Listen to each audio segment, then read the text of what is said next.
Bismillah, assalamu alaikum. Je vais vous présenter dans cette vidéo la partie numéro 3 qui comporte la partie des ondes, les ondes mécaniques progressives périodiques. Bien. Comme vous allez voir, je vais essayer de vous signaler beaucoup d'activités, beaucoup de notions que vous en aurez besoin dans les exercices variés des ondes. Bien, je commence par des activités. Comme vous voyez dans cette figure,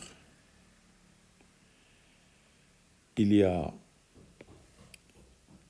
à l'extrémité de la corde, on peut effectuer un mouvement de va-et-vient du bas vers le haut et du haut vers le bas. Comme ça, on crée des déformations qui se propagent. Et comme vous voyez, la déformation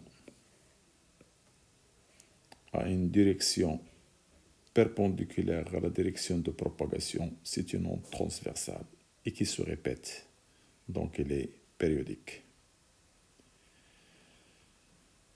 Dans la deuxième figure, comme vous voyez, dans une cuve à ondes à la surface de l'eau, avec une tige verticale, on tape à la surface de l'eau. Comme ça, on crée des ondes circulaires qui s'élargissent, qui se propagent dans toutes les directions. Et regardez la direction de propagation avec la direction de création de l'ébranlement, sont perpendiculaires. C'est une onde transversale. Et en plus, ils se répètent. Donc, elle est périodique. Au lieu d'utiliser la main ou bien une tige, je peux utiliser un vibreur de fréquence F, comme ça pour que le mouvement soit périodique. Et les ondes créées, ils vont être des ondes mécaniques progressives périodiques. Bien. Comment caractériser une onde sonore progressive périodique? Donc, on peut avoir des ondes le long d'une corde à la surface de l'eau, mais aussi on peut avoir l'onde sonore. Bien. Donc, je commence par vous présenter l'onde sonore en montrant la périodicité temporelle, la périodicité temporelle qu'on va le symboliser par T, bien sûr d'une onde sonore. Pour cela, on aura besoin de ce matériel ou bien de ce dispositif que vous voyez dans le schéma. Voilà, le dispositif de la figure numéro 1. Il comporte un oscilloscope, comme vous voyez, un microphone, le voilà, un diapason, voilà, un instrument de musique, par exemple, celui-là. Alors, le microphone, il va capter le son émis par un diapason ou un instrument de musique ou un homme. Qu'est-ce qu'il va faire le microphone? Il va faire une transformation du son en un signal qu'on va le voir sur l'écran de l'oscilloscope. Voilà la visualisation avec l'oscilloscope. Voilà ce qu'on va voir. Soit cette figure, soit celle-ci. Alors regardez, la figure numéro 2, elle est donnée par le diapason. Regardez la figure. Elle est périodique mais sinusoïdale. Et la période, c'est la durée entre deux maximales ou bien la durée entre deux minimales. Voilà sa durée qui se répète. On va l'appeler la période temporelle. Il s'agit du temps. Donc toujours dans la visualisation sur l'oscilloscope, l'axe horizontal, c'est un axe de temps. Donc il va nous donner une période temporelle T. Alors dans la figure suivante, alors le signal donné, elle est émise par un instrument de musique. Très bien.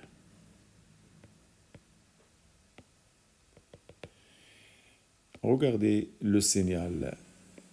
Elle n'est pas sinusoïdale. Regardez cette forme. Il se répète aussi, mais elle n'est pas sinusoïdale comme celle-là. Comme celle-ci. Bien. Il a une période, parce qu'il se répète dans la même durée. Donc, elle est périodique. Bien. Donc, c'est une onde progressive qui se propage et qui se répète dans le temps.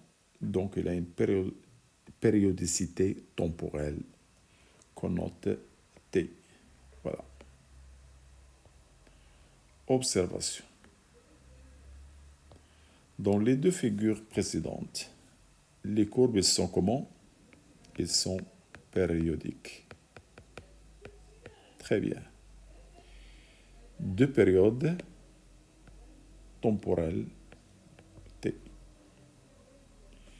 Et qu'est-ce qu'il fait le microphone? Le microphone, il va faire une transformation de quoi? De l'onde sonore qu'il reçoit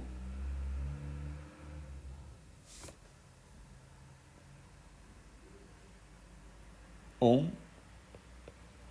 je regarde ce point, qu'est-ce que ça signifie? Voilà, en quoi? En tension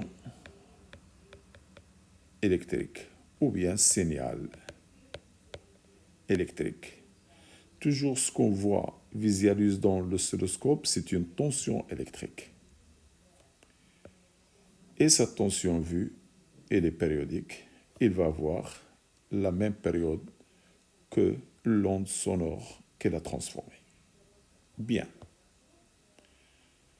Alors, cette photo, elle transforme ce qui se passe dans l'air. Ça, c'est un haut-parleur. Il a un membrane qui effectue un mouvement de va-et-vient, un mouvement de vibration.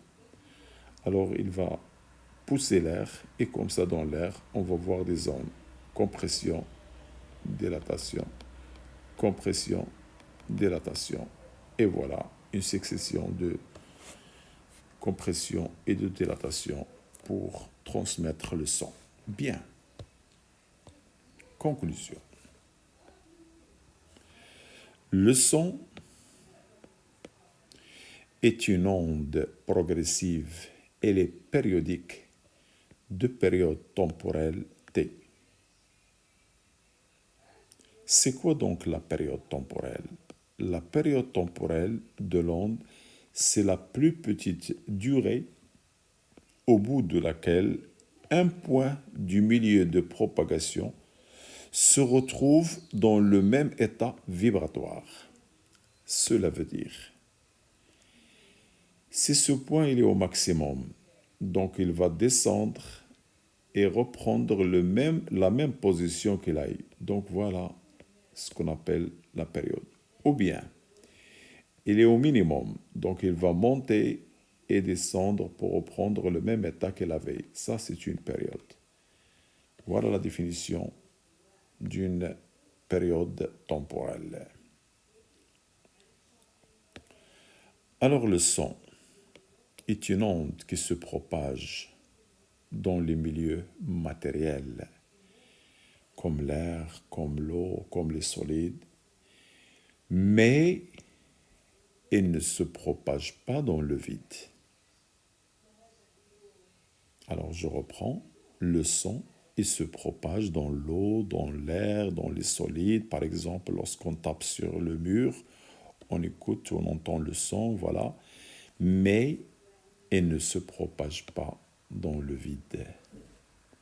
Retenez ces phrases parce qu'on les pose sous forme de questions à choix multiples dans les examens. Bien. La fréquence de l'onde. Alors, toujours la fréquence, c'est l'inverse de la période. Et parfois, on représente la fréquence avec,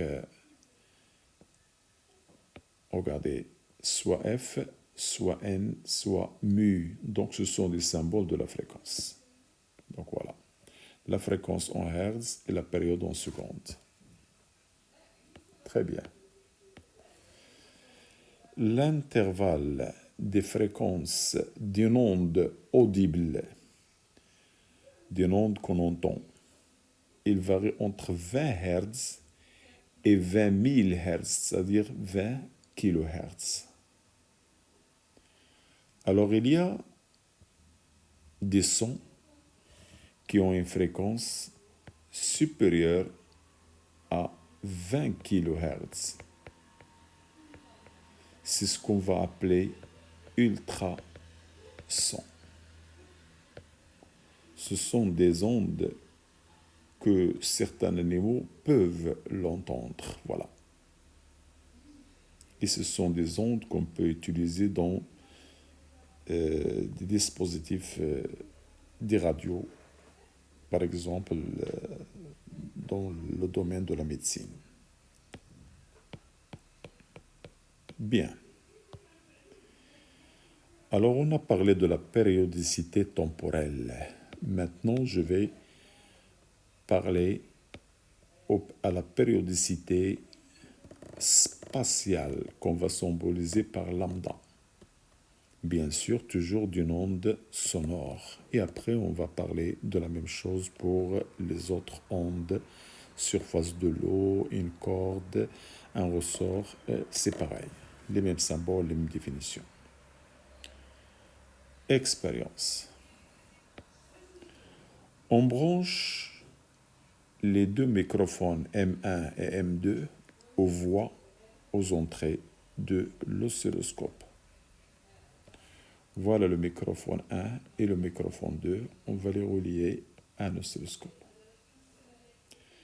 On crée une onde sonore avec un haut-parleur, par exemple, avec celui-là, qui est relié à un générateur GBF. Voir la figure ci-contre. Alors, qu'est-ce qu'il va faire le microphone M1? Il reçoit l'onde. Et juste après, le deuxième microphone, il va la recevoir. Mais après un temps qu'on appelle le retard. Et ils vont transformer les signaux dans les ondes en signaux dans l'écran de l'oscilloscope. Bien. Observation. Lorsque les deux microphones M1 et M2 sont placés côte à côte, voilà, côte à côte, c'est-à-dire à la même distance du haut-parleur. C'est-à-dire à la même distance du haut-parleur. On va observer, voilà ce qu'on va observer. Deux sinusoïdes de même, ils sont confondus, ils ont la même période. De même période. T. Donc ils sont confondus. On dit qu'ils sont en phase. On dit qu'ils sont en phase. Donc lorsque les deux microphones sont côte à côte, c'est-à-dire se trouvent à la même distance de la source de l'onde sonore, ils vont nous donner des ondes confondues, comme vous voyez, voilà. De même période, de même amplitude. On dit dans ce cas-là qu'ils sont en phase. Alors, Essayez de retenir ces termes en phase. On parlera par la suite pour cela. Bien. Lorsqu'on éloigne le microphone M2 du microphone M1, qui reste fixé à une distance D0 du haut-parleur. Regardez. Le microphone M1, il reste à la même distance D0. Mais je vais éloigner le microphone M2 d'une distance petit d par rapport à M1. Alors, regardez les deux sinusoïdes maintenant. Regardez les deux sinusoïdes. Ils ne restent pas confondus. Ils deviennent décalés. Ils se séparent. Les deux sinusoïdes se séparent, se décalent horizontalement, comme ça. Ils s'éloignent l'une de l'autre.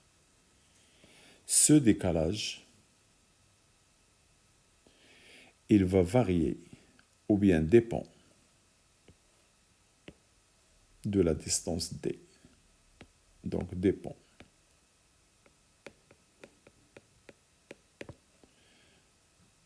Varie. Parce que j'ai écrit avec. Varie.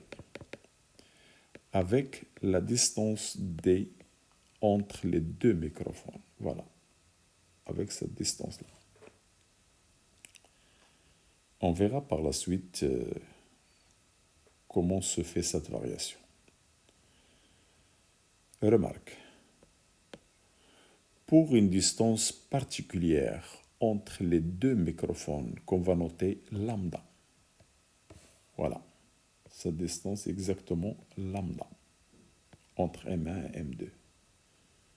Oh, les deux sinusoïdes, à nouveau, ils deviennent en phase, confondus. Regardez. Les deux sinusoïdes sont confondus. Mais faites attention, l'amplitude de la petite n'est pas la même que l'amplitude de la grande. Ça veut dire, la petite, c'est pour le microphone M2 éloigné, et la grande, c'est pour M1 qui est resté fixé proche du haut-parleur. Cela veut dire, plus on s'éloigne, plus l'amplitude de l'onde diminue. Mais l'essentiel pour nous, qu'ils deviennent en phase. Ça veut dire, le point où se trouve le microphone 1 et le point où se trouve le microphone M2, ils ont même état vibratoire. Le point et ce point-là, ils ont même état vibratoire. Ça veut dire, ils sont maximales au même instant, minimales au même instant. Donc, on dit qu'ils sont en phase. Les deux sinusoïdes n'ont pas les mêmes amplitudes. Lorsque nous continuons de déplacer le microphone M2 par rapport à M1, ça veut dire on continue à éloigner. Regardez ici, l'éloignement petit, l'éloignement est grand. Je fais continuer à éloigner M2 par rapport à M1. Aussi, lorsqu'on arrive à une distance exactement égale à 2 fois lambda qu'on a déjà trouvé, ou bien 3 fois lambda, ou bien K lambda en général, ils reprennent toujours d'être en phase comme on a signalé. Voilà. Donc, les deux sinusoïdes deviennent toujours en phase avec un K appartenant à N et non pas une étoile. Donc, dans ce cas-là, nous retrouvons les deux sinusoïdes toujours en phase. Alors, c'est une propriété maintenant. Lorsque la distance d qui sépare les deux microphones vérifie cette relation K lambda, avec K égale 0, ou bien égale 1, ou bien égale 2, ou bien 3, alors les deux signaux, ils reprennent toujours d'être confondus, c'est-à-dire en phase. On parlera de ça par la suite. Conclusion. Le son est une onde progressive, périodique, de période spatiale lambda. Ça veut dire toujours à la distance lambda, il reprend la même chose, c'est-à-dire chaque point prend le même état que le point avant. Donc, il se répète à 2 lambda, 3 lambda, 4 lambda. Donc, il y a une périodicité pour la distance cette fois-ci, et non pas pour le temps, qu'on appelle périodicité spatiale. 2 points du milieu matériel du propagation, par exemple l'air, de l'onde sonore, il vibre en phase. Quand est-ce que c'est la distance d qui les sépare entre ces 2 points est un multiple de la longueur d'onde lambda, la longueur lambda qui est appelée longueur d'onde. Cela veut dire que les points, ils reprennent le même état vibratoire, devient en phase lorsque la distance est un multiple de lambda. Conclusion de cette activité. Donc, on a parlé de l'onde sonore progressive périodique. Cette onde, elle présente une double périodicité. Il y a une périodicité temporelle de période t concernant le temps et une périodicité spatiale de période lambda qu'on appelle longueur d'onde. Voilà. Ce qu'on vient de dire, il va se répéter pour les autres ondes progressives dans des milieux différents que l'air. Alors voilà, autre exemple. Autre exemple d'onde mécanique progressive périodique. Donc je reprends propagation d'une onde à la surface de l'eau. Donc un vibreur muni d'une pointe frappe avec une fréquence mu ou bien f connue qu'on va fixer la surface de l'eau contenue dans une cuve à ondes. Voilà. Alors cette tige, elle est reliée à un vibreur, un système qui fait vibrer mouvement vers le haut, vers le bas, pour appuyer périodiquement sur la surface de l'eau. Voilà. Comme ça, on va créer des ondes, comme vous voyez, circulaires, qui s'élargissent. Voilà. Dans toutes les directions, dans un plan. C'est une onde bidimensionnelle parce qu'elle se propage dans un plan. Bien. On va éclairer la surface de l'eau avec un appareil qui s'appelle stroboscope. C'est un appareil comme une lampe qui envoie des éclairs. Et ces éclairs, entre 2 éclairs, il y a une période, donc périodique de fréquence. Fréquence des éclairs, mu E, réglable qu'on on peut avoir des éclairs très proches ou bien un peu éloignés en faisant varier la fréquence. Observation. Alors en faisant varier cette fréquence, voilà, on peut observer à une fréquence bien précise les mobilités apparentes des rides circulaires. C'est-à-dire on va voir les ondes comme ça, arrêtées. Elles ne bougent pas. Donc elles apparaissent immobiles, mais en réalité elles sont en mouvement. Et on verra la condition entre les fréquences de le stroboscope et de l'onde. Voilà. Expérience 2. Au lieu d'utiliser une pointe, je peux utiliser une réglette. Une règle. Regardez, lié à un vibreur. Ça, c'est un vibreur.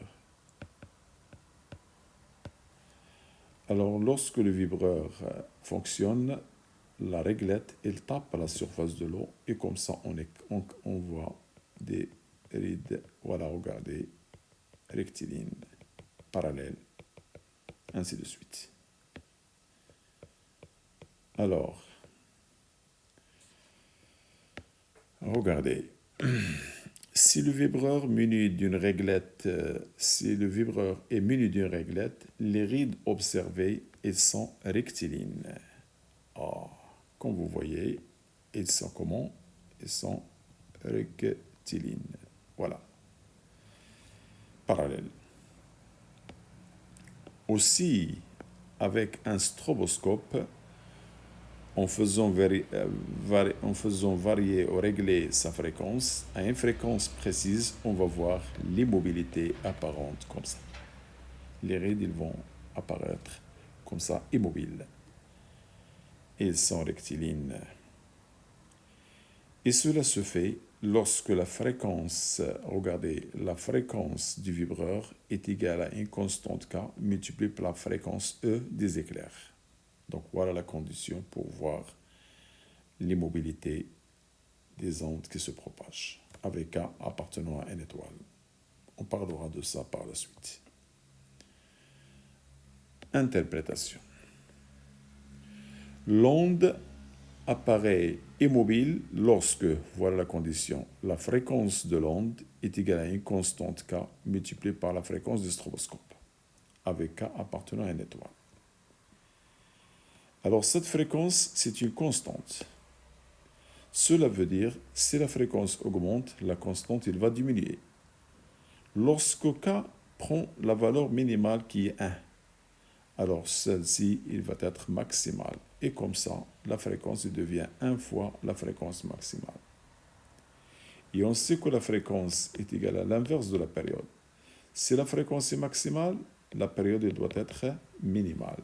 Voilà. Ça veut dire que les deux, le vibreur et l'onde, soit le stroboscope et l'onde, soit qu'ils aillent même période, mais à condition la période minimale, ou bien qu'elle aille même fréquence, mais à condition d'avoir la fréquence maximale du stroboscope.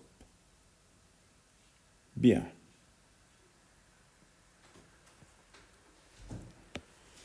Conclusion. L'onde mécanique progressive à la surface de l'eau, elle présente aussi une double périodicité, temporelle et spatiale. Il se répète dans le temps et dans l'espace. Remarque, la longueur d'onde lambda, c'est la distance entre deux rides successives. Regardez, entre deux rides successives, regardez, entre celui-là et celui-là, c'est lambda. Soit entre deux rides noires, soit entre deux rides blanches. Voilà.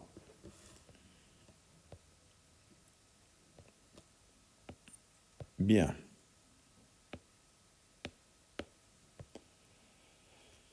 Alors, voilà comment ça se passe à la surface de l'onde.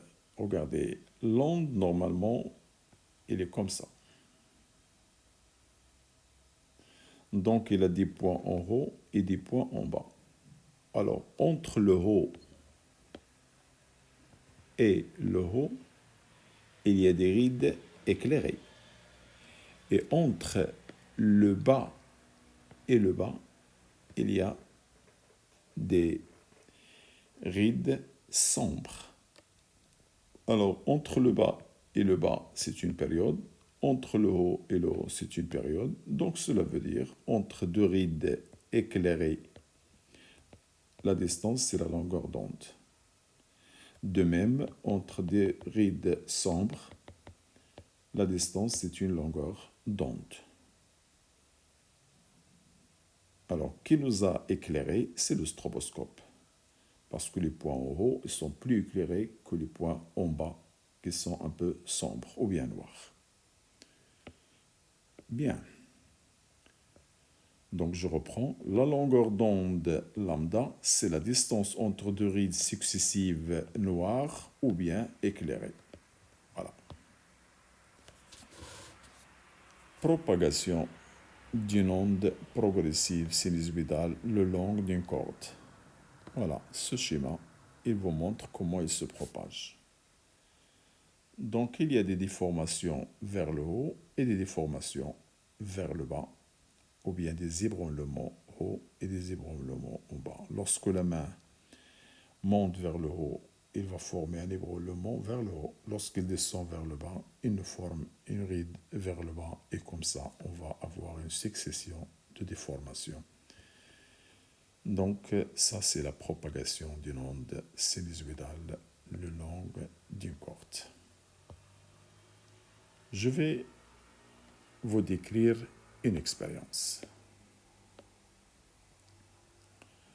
On fixe à l'extrémité d'une corde, on fixe l'une des extrémités d'une corde à une lame métallique qui effectue des vibrations rectilignes sinusoïdales de fréquence F.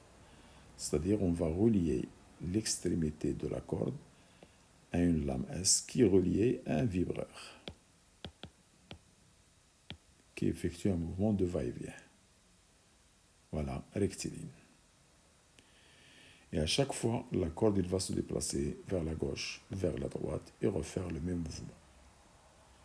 Dans ce cas-là, on va observer, voilà, la corde, comme vous voyez, il prend cette forme. C'est une sinusoïde. Très bien. Et à l'autre extrémité, on a fixé un corps S. Et dans le corps S relié, regardez, il est dans un récipient contenant de l'eau avec du coton ou bien du ouate, la ouate. Le rôle du coton ou du ouate, c'est absorber l'onde pour ne pas se réfléchir. Voilà. Alors regardez, l'autre extrémité de la corde est tendue par une masse marquée S, voilà, placée dans un récipient contenant de l'eau ou du coton ou du ouate pour absorber ou amortir les ondes reçues. On marque des points A, B, C, D, A sur la corde, on déclenche le vibreur et on éclaire la corde avec un stroboscope de fréquence FE. Pourquoi utiliser le stroboscope? C'est pour immobiliser l'onde, pour voir cette figure-là. Voilà. Observation. Lorsque la fréquence FE des éclairs est très proche à la fréquence F du vibreur, autrement dit de l'onde, on voit un mouvement apparent ralenti des points de la corde. Cela veut dire, lorsque les deux fréquences sont approchées, ne sont pas égales, ce point-là, on va l'avoir ayant un mouvement vers la droite, après vers la gauche, donc il va avoir un mouvement de va-et-vient. De même pour B, de même pour A, ainsi de suite. Alors ça, c'est un mouvement apparent ralenti qui va nous montrer comment s'effectue le mouvement des points d'une corde. Alors ce point-là, il va avoir sa direction. Oh, la propagation, elle reste toujours vers le bas. Regardez la direction de propagation et la direction du mouvement de M. Ils sont perpendiculaires. Pour cela, on dit que l'onde est transversale. Bien. Remarque. Sachons que AC égale CE égale BT égale SM égale N égale lambda. Je vais vous la montrer. Regardez cette distance.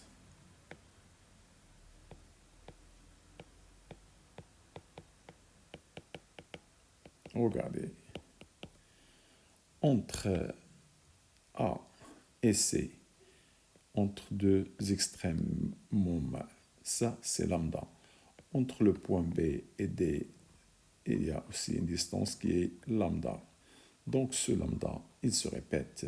Donc c'est une périodicité spatiale parce ce qu'on a vu, c'est l'aspect de la corde. Donc lambda, ça représente une distance ou une longueur. Donc lambda, c'est ce qu'on appelle la longueur d'onde. Alors les points qui se trouvent dans la même position, ils vibrent en phase. Regardez A, C, E. Regardez le A. Je vais changer de couleur. Le A, le C et le E, ils se trouvent à la même position. Donc, ils ont même état vibratoire. Entre A et C, il y a lambda. Entre A et E, il y a 2 lambda. Donc, ils vérifient la relation D égale K lambda. Donc, ils ont même état vibratoire, c'est-à-dire ils sont en phase. Qu'est-ce que ça veut dire ils sont en phase? Ils se trouvent dans la même position à chaque instant. Veut dire, lorsque A se déplace vers la droite, aussi C vers la droite, aussi E vers la droite. Par contre, si je compare A avec B, oh, ils sont opposés. Cela veut dire lorsque A se déplace vers la droite, B se déplace vers la gauche. Alors la distance entre les deux, c'est lambda sur 2. De même, A avec D. Oh, entre A et C, il y a lambda. Entre C et D, il y a lambda sur 2. Donc ça veut dire qu'il y a 3 demi-lambda. Donc lambda sur 2, 3 lambda sur 2, 5 lambda sur 2, c'est un phénomène opposé. Donc ça veut dire que les points se vibrent en opposition de phase. On parlera de ça. Donc les points qui se trouvent dans la même position, ils vibrent en phase. Par contre, les points qui sont à distance lambda 2, 3 lambda 2, etc., alors ils vibrent en opposition de phase. Donc, on dit que les points qui vibrent en phase, ils ont même état vibratoire. Voilà le terme. Même état vibratoire, ça veut dire ils sont en phase. Leur distance, vérifiez la relation qu'on a déjà vue, D égale K lambda. Propagation d'une onde sonore progressive et périodique. Alors, comme ce que je vous ai dit avant, un haut-parleur, lorsqu'on fonctionne sur le haut-parleur, il va provoquer la membrane du haut-parleur, il va provoquer l'air pour donner une succession de compression, dilatation de l'air. Je peux la représenter plus clairement dans cette figure numéro 12. Alors regardez le haut-parleur, donc il y a des zones, voilà, regardez la compression. Entre les compressions, il y a dilatation. Entre deux compressions, il y a lambda. Entre deux dilatations, aussi, il y a lambda. Donc, il y a une périodicité qu'on appelle spatiale ou bien longueur d'onde. Le haut-parleur communique à l'air des vibrations périodiques de période T. Il apparaît dans l'air des ondes de dilatation et de compression. Alors, qui se répète bien sûr. La distance entre deux compressions successives ou bien deux dilatations successives, elle est égale toujours à la longueur d'onde lambda. Bien. Ces descriptions sont très très importantes parce que les exercices ou les examens des ondes sont variables. À chaque fois, vous allez trouver un exercice différent de l'autre. Si on ne comprend pas le cours ou bien on ne maîtrise pas le cours, on ne peut pas tout faire. Alors, vous allez trouver des exercices comportant des questions de cours, des exercices comportant cette étape ou l'autre étape, c'est-à-dire il y a une variété. Pour cela, je vous présente un cours complet, comme ça vous aurez tout ce que vous en aurez besoin. Voilà. Relation ou bien loi pour les ondes mécaniques progressives périodiques. Alors, vous allez trouver cette question. Définir la longueur d'onde. C'est la distance parcourue par l'onde pendant une période temporelle T. Donc, pour une onde, un signal reçu par exemple par l'oscilloscope, cette distance, cette durée entre ces deux sommets, c'est la période. Entre cette période, pendant cette période, l'onde a parcouru une distance. Cette distance, c'est ce qu'on va appeler lambda. Donc lambda, c'est la distance parcourue par l'onde pendant une durée qui est égale à une période. Alors je vais chercher maintenant la relation entre lambda et t. Alors je reprends la formule générale qu'on a vue dans la première leçon. La vitesse de propagation, elle est constante. C'est une distance parcourue par l'onde sur la durée. Alors, lorsque la distance est égale à lambda, la durée, c'est la période. Donc, je vais remplacer d par lambda et la durée par d. Je trouve cette formule et ça devient une loi pour les mouvements progressifs périodiques, pour les ondes progressives périodiques. Donc, la vitesse est toujours égale à lambda sur t, la période. On n'oublie pas que la fréquence, c'est l'inverse de la période. Donc, je peux écrire V, cette relation, je peux l'écrire V égale lambda multiplié par 1 sur T. Et 1 sur T, c'est quoi? C'est la fréquence. Donc, ça devient lambda multiplié par la fréquence. La voilà. Voilà les trois relations à retenir pour les ondes progressives périodiques, bien sûr mécaniques. Et on verra la même chose pour les ondes lumineuses. Voilà, les mêmes formules restent toujours pour les ondes périodiques. Remarque, la fréquence mu d'une onde, elle est caractéristique de l'onde. Ça veut dire elle ne change pas, même si l'onde change de milieu de propagation. Par exemple, j'ai une cuve contenant de l'eau. Si l'onde, par exemple, vient de l'air vers l'eau, alors la fréquence, c'est une fréquence nue. Lorsqu'il passe à l'eau, il va garder la même fréquence nue. Donc la fréquence ne change pas si l'onde passe d'un milieu à un autre. Retenir cette phrase ou bien cette remarque. Alors, je reprends. La fréquence d'une onde est une caractéristique de l'onde, c'est-à-dire elle ne change pas même si l'onde change de milieu de propagation. Très importante cette phrase dans les exercices. Puisque la vitesse, c'est lambda multiplié par mu. Oh, on a dit que pour une onde, la fréquence ne change pas. Donc c'est une constante. Autrement dit, si la vitesse varie, lambda, il va varier. Et c'est normal, lorsque l'onde passe d'un milieu à un autre, la vitesse change. Et si la vitesse change, donc lambda, il va changer. Voilà ce qu'il faut retenir. Donc si l'onde change de milieu de propagation, la fréquence reste la même.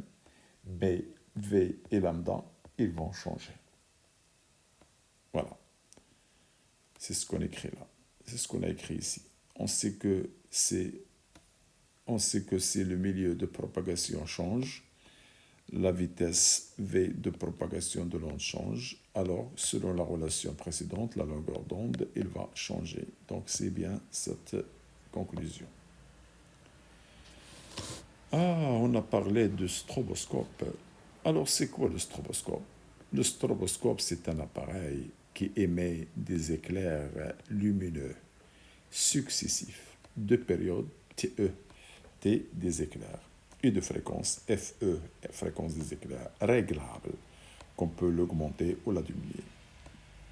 Il permet l'étude des phénomènes vibratoires. Donc on l'utilise toujours dans les phénomènes vibratoires qui vibrent, c'est-à-dire périodiques de fréquence, très rapides, et de déterminer leur fréquence et leur période. Donc l'objectif de stroboscope, c'est pour un mouvement périodique très rapide, je peux déterminer sa fréquence ou bien sa période en utilisant la fréquence variable du stroboscope. Alors comment? Regardez, je vous présente des cas particuliers. Supposons ou bien sachant que F c'est la fréquence de l'onde et T c'est la période de l'onde, alors que FE et TE sont les fréquences et la période du stroboscope. Alors qu'est-ce qu'on a dit avant? On peut avoir l'immobilité, c'est la fréquence F égale à K multiplié par la fréquence des éclairs. Et je vous ai dit que lorsque K est minimal égal à 1, FE elle est maximale. Donc on obtient cette formule, ça pour l'immobilité. Alors dans ce cas-là, l'onde est l'appareil immobile.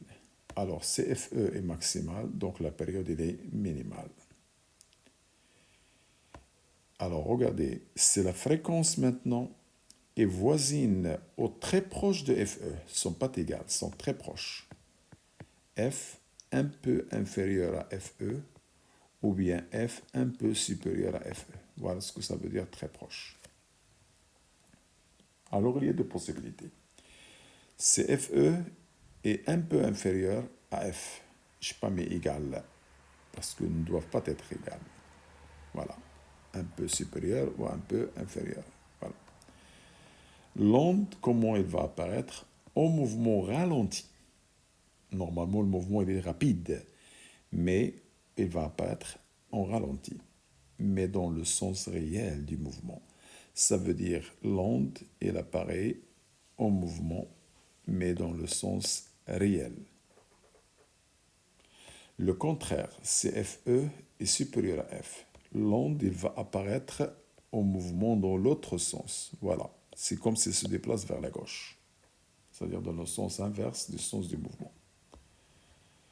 Dans ces deux cas, ces deux derniers cas, il y a une fréquence apparente. Cette fréquence apparente, c'est la différence entre les deux fréquences en valeur absolue. Alors, cinquièmement, onde mécanique progressive périodique sinusoïdale. Faites attention à ce qu'on va faire maintenant, parce que des exercices, on les donne en se basant sur cette phrase, sur cette partie-là, voilà. Et si on ne fait pas la différence, on aura un problème. Alors, je vais vous présenter des schémas et on peut les exploiter sous forme des exercices. Alors, je vais parler de l'élongation d'un point M du milieu de propagation. Alors, regardez. L'élongation. Je vais effacer ces trucs-là parce que je ne sais pas comment... ça n'existe pas, ça. Voilà. L'élongation. Regardez. C'est Y d'un point M du milieu. Donc, voilà le milieu. Par exemple, surface de l'eau. Voilà la source qu'on va taper pour avoir un mouvement de va-et-vient. Je choisis un point M. On a déjà parlé à l'instant T0, par exemple, x0. L'onde, il va arriver à l'instant T, qui est égal à quoi? À T0 plus un retard, c'est-à-dire la durée entre là et là. Voilà. Donc, le point M d'un milieu, il ne commence à vibrer, c'est-à-dire à avoir le mouvement de S, qu'après un temps qui a un retard. Le voilà. Une fois l'onde arrive, le front de l'onde arrive, alors regardez le point M, il commence à vibrer. Quand est-ce qu'on a le signal vers le bas? Si la source, à l'instant 0, descend vers le bas. Par contre, si la source monte vers le haut, on va avoir une onde vers le haut, comme ça, inverse de ça. Donc, l'allure, il a une relation avec ce que se passe avant. Voilà ce que ça veut dire, ça. Voilà ce que ça signifie. Regardez. Toujours le point M, il commence la vibration après un retard. Donc, sa durée, c'est temps. Et il va effectuer le même mouvement qu'avait S à l'instant 0. Et pour parler de l'élongation, n'oubliez pas que l'axe horizontal donné, c'est un axe de temps. Et puisque le mouvement est sinusoïdal, entre deux minimales de crête, voilà, c'est la période T. Deux maximales, c'est la période T et les périodiques c'est une périodicité temporelle. Alors, je reprends. Dans l'élongation d'un point ou de la source, on détermine toujours la période temporelle.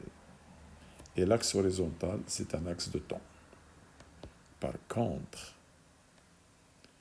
l'aspect du milieu de propagation à un instant T, donc la surface de l'eau à l'état initial, elle était horizontale comme ça. Lorsqu'on a commencé à taper sur la source, il se forme une sinusoïde. Normalement, cette sinusoïde, elle descend, elle monte, donc elle peut changer en fonction du temps. Alors, l'aspect, c'est comme si je prends une photo. Alors, dans ce cas-là, j'obtiens cette photo-là. Alors, regardez la courbe. C'est une sinusoïde. Ça, c'est l'aspect de la surface de l'eau. Donc, lorsque je parle de l'aspect du milieu de propagation à un instant, l'axe horizontal, c'est un axe de distance ou bien des abscisses. Et puisque la courbe est sinusoïdale, donc elle est périodique, regardez la période entre deux sommets, ce n'est pas T, c'est lambda.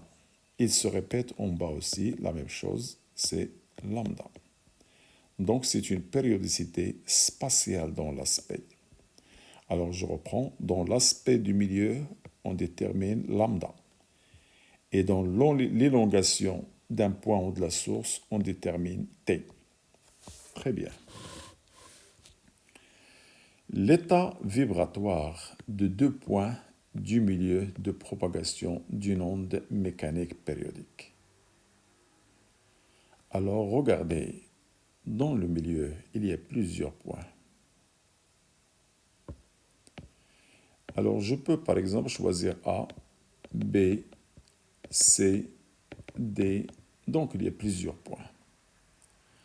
Pour comparer l'état vibratoire, par exemple entre A et B, je vais voir la distance D. Il y a deux possibilités. Si cette distance est égale à K lambda, soit égale à 1 lambda, 2 lambda, 3 lambda, K lambda, alors on dit dans ce cas-là que ces deux points, ils sont en phase. Alors deux points sont en phase si la distance D entre ces deux points vérifie la relation D égale K lambda. Selon la figure 2, regardez AE, BF. AE, BF.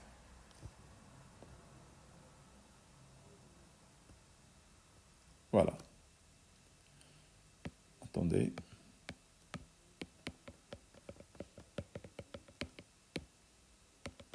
Alors regardez le A. Avec E, je peux reprendre le E. Voilà. Voilà le D. Regardez AE. Regardez le point. Il monte, donc il descend, il reprend le même état pour monter. Donc ça, c'est une période. La même chose, regardez le B. Il descend. Donc il descend, il reprend pour descendre. C'est le même état. Donc c'est lambda. Donc ces points qui ont une distance lambda, ils sont toujours en phase. Par contre, regardez le point A. C'est déjà effacé, c'est pas bon. Voilà, AB. Alors regardez le ABC, voilà, D, E, F, G, H, voilà, c'est bien les mots, voilà, les lettres. Regardez maintenant entre A, je prends le même exemple, voilà. Alors, qu'est-ce que j'ai dit là? Regardez le point A et E. et B et F. Où est A? Voilà A et voilà le E. Alors, c'est la longueur d'onde lambda. Alors après, BF, regardez B et F, le B et le F. Donc la distance, c'est lambda. Donc ces points, ils sont en phase. Très bien. Maintenant, je vais parler de l'opposition de phase. Deux points vibrent en opposition de phase. C'est la distance D entre ces deux points. Vérifiez la relation. Regardez, 2K plus 1 lambda sur 2, avec K appartenant à 1. Si je remplace K par 0, ça va devenir lambda sur 2. Si je remplace K par 1, ça va devenir 3 lambda sur 2. Après, 5 lambda sur 2. Bien. Regardez B et D. Regardez B et D. Le B et le D. Oh, un point en haut et l'autre elle est en bas. La distance entre les deux, ce n'est pas lambda, c'est la moitié de lambda, lambda sur 2. Donc ils sont en opposition de phase. Lorsque le point B est en haut, le point D il est en bas. Lorsque B descend vers le bas, le D va monter vers le haut. Donc ils vibrent en opposition de phase. Regardez deux autres points. B et H. Alors, où est le B? Je vais effacer pour vous montrer. Le B, la voilà. Le B avec le H. Regardez le H et regardez le B. Oh, le B en haut et H en bas. Je mesure la distance. Entre les deux points, il y a lambda. Entre ces deux points, il y a lambda sur 2. Cela veut dire la distance, c'est 3 lambda sur 2. Donc, il vérifie cette relation qui est D égale 2K plus 1. Donc, ils sont en opposition de phase. Voilà. Remarque. Si la distance D ne vérifie pas ces deux relations qu'on a vues, ça veut dire la relation 2 et la relation 1. Au lieu de dire en phase, opposition de phase, on va dire qu'ils sont déphasés. Alors, septièmement, phénomène de diffraction des ondes mécaniques périodiques. On trouvera ça dans des exercices. Alors, je commence par une expérience. Une onde mécanique progressive périodique rectiligne ou circulaire, lorsqu'elle rencontre un obstacle ou bien une ouverture qu'on va appeler une fente de largeur petit a. Regardez la fente. C'est bien cette fente-là. C'est bien celle-ci. Et voilà l'obstacle. Alors, si la condition est lambda, la longueur d'onde, est inférieure ou égale à la largeur de cette fente. Regardez ce que va se passer à cette onde. L'onde rectiligne, par exemple ici, comme vous voyez rectiligne, elle est dirigée horizontalement. Lorsqu'il entre dans la fente, regardez, j'obtiens une onde circulaire. Veut dire avec des directions variables. Ça veut dire la direction horizontale change. Donc ce phénomène où il y a changement de direction après la sortie de la fente, on va l'appeler phénomène de diffraction. Bien. Voilà. C'est bien ce qu'on voit ici aussi. Regardez.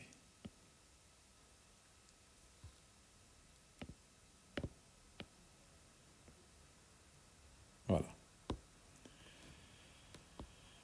Alors, après l'ouverture, l'onde change de direction et devient circulaire. Donc, qu'appelle-t-on le phénomène observé? C'est le phénomène de diffraction d'une onde mécanique périodique. Remarque. Le phénomène de diffraction observé est d'autant plus notable, plus clair, que la largeur petit a de la fente ou de l'ouverture est plus petite. C'est-à-dire, plus on serre l'ouverture, plus l'ouverture devient de largeur très petite. Le phénomène, il devient plus notable, plus clair. L'onde obtenue après la fente, c'est ce qu'on appelle l'onde diffractée. Et l'onde avant la fente, on l'appelle l'onde incidente. Regardez l'onde diffractée. Voilà, c'est marqué là. Regardez. L'onde incidente, l'onde diffractée. Et je vous ai montré que la distance entre deux rides, elle reste toujours la même. Et aussi la vitesse avant, elle reste la même que la vitesse après. Donc on va dire que le phénomène de diffraction, regardez, l'onde diffractée, il garde les mêmes caractéristiques de l'onde incidente. C'est-à-dire, l'onde diffractée se propage avec la même vitesse, la même période, autrement dit la même fréquence et la même longueur d'onde que l'onde incidente. C'est clair? L'onde incidente et l'onde réfractée, ils gardent la même vitesse, même fréquence, même longueur d'onde. Or, si la largeur petit a de la fente est supérieure à la longueur d'onde, qu'est-ce qu'on va observer? Donc, pas de phénomène de diffraction. La condition d'avoir le phénomène de diffraction, c'est que A doit être à l'ordre de grandeur de lambda, soit égale, soit petite.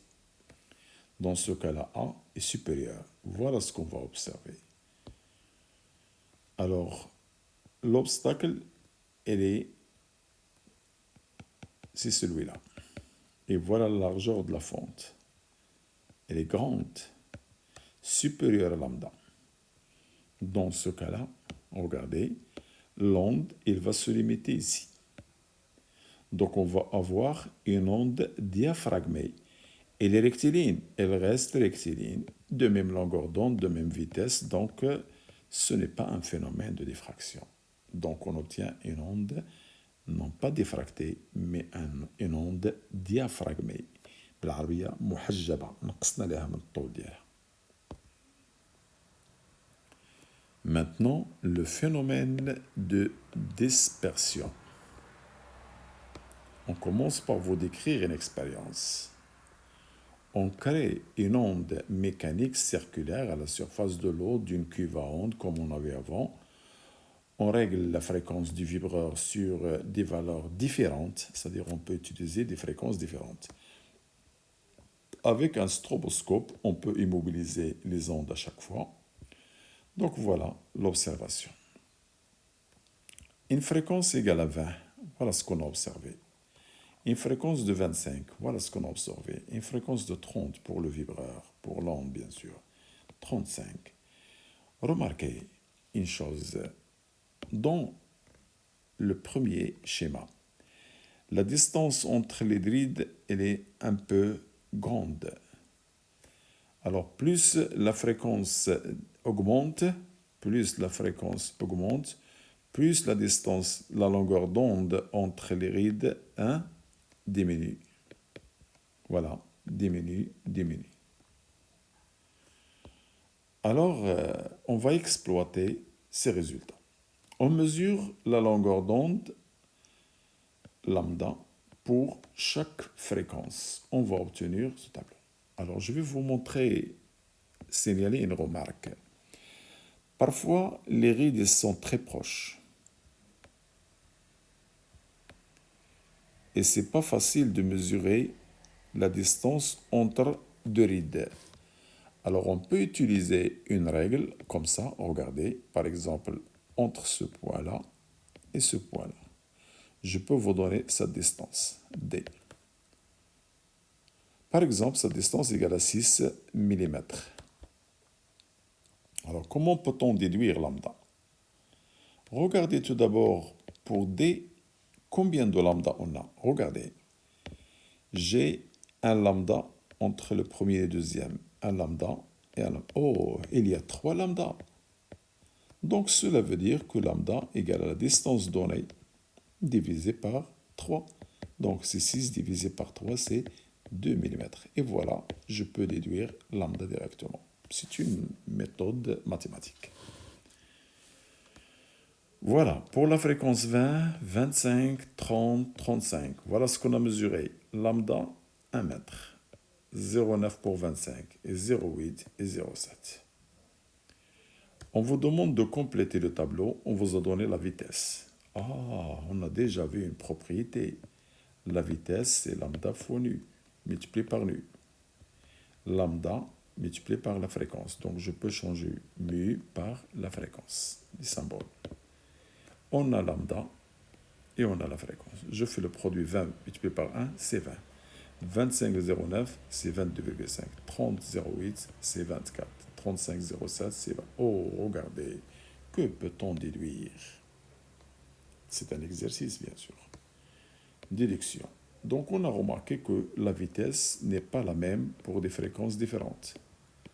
Donc, cela veut dire que la vitesse ou bien la célérité de propagation de l'onde, qui est notée V, ou parfois on peut la noter C, de l'onde dépend de la fréquence F de l'onde. Cela veut dire que la vitesse varie en fonction de la variation de la fréquence. Cela veut dire si on change la fréquence, la vitesse change. Alors, les milieux dans lesquels la vitesse change si la fréquence change, on les appelle des milieux dispersifs. On va vous demander dans les questions des exercices, des examens, c'est quoi un milieu dispersif? Vous allez dire que c'est un milieu matériel dans lequel la célérité ou bien la vitesse de propagation des ondes progressives périodiques dépend de leur fréquence. Autrement dit, la vitesse varie, je peux l'écrire comme ça, la vitesse varie lorsque la fréquence varie. Si la vitesse reste constante, même si on change la fréquence, donc le milieu n'est pas dispersif. Et voilà, je vais signaler ça dans la remarque.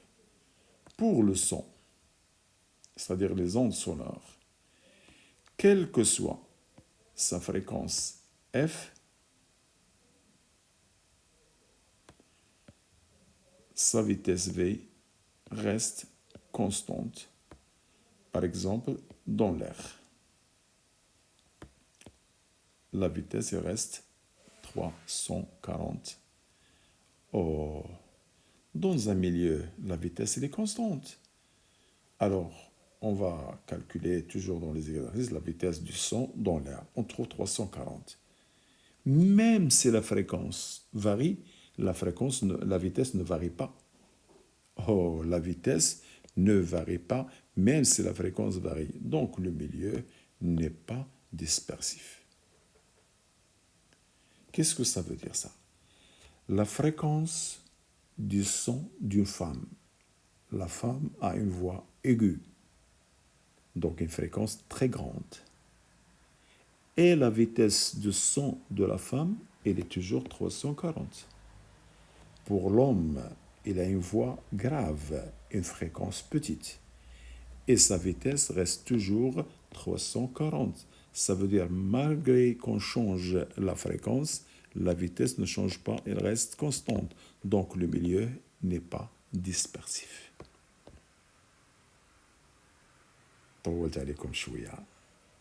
Alors on est arrivé à la fin de cette leçon. On va voir dans la partie numéro 4 les ondes lumineuses qui font partie des ondes électromagnétiques. Merci pour le suivi. Au revoir.